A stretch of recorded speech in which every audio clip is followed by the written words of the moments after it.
UAE നടപ്പിലാക്കിയ 4 മാസത്തെ പൊതുമാപ്പ് കാലയളവിൽ ദുബായ് ഇന്ത്യൻ കോൺസുലേറ്റിൽ സഹായം തേടിയെത്തത് 15,000 നിയമലംഘകർ. 2,117 പാസ്പോർട്ടുകളും 3,589 അടിയന്തര സർട്ടിഫിക്കറ്റുകളുമാണ് കോൺസുലേറ്റ് നൽകിയത്. സഹായ കേന്ദ്രമൊരുക്കിയാണ് കോൺസുലേറ്റ് പ്രവാസികളെ പൊതുമാപ്പ് നേടാൻ സഹായിച്ചത്. UAE സർക്കാർ പ്രഖ്യാപിച്ച 4 മാസത്തെ പൊതുമാപ്പ് കാലാവധി ചൊവ്വാഴ്ചയാണ് അവസാനിച്ചത്. ഈ കാലയളവിനുള്ളിൽ 15,000 പ്രവാസി ഇന്ത്യക്കാർക്ക് സേവനം നൽകിയതായി ദുബായിലെ ഇന്ത്യൻ കോൺസുലേറ്റ് അറിയിച്ചു. ഇതിൽ 2,117 പേർക്ക് പുതിയ പാസ്പോർട്ട് അനുവദിച്ചു. 3,589 പേർക്ക് എമർജൻസി സർട്ടിഫിക്കറ്റും 3,700 പേർക്ക് എക്സിറ്റ് പെർമിറ്റും നൽകിയെന്ന് അധികൃതർ വ്യക്തമാക്കി. ദുബായിലെയും വടക്കൻ എമിറേറ്റുകളിലെയും ഇന്ത്യക്കാരുടെ കണക്കാണിത്.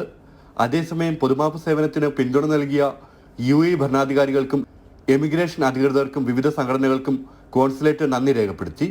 ബയോമെട്രിക് രേഖകൾ നൽകുന്നതൊഴികെ UAE സർക്കാർ സംവിധാനങ്ങൾ നൽകുന്ന എല്ലാ സേവനങ്ങളും സഹായ കേന്ദ്രത്തിൽ ഒരുക്കിയാണ് കോൺസുലേറ്റ് പ്രവാസികളെ പൊതുമാപ്പ് നേടാൻ സഹായിച്ചത്.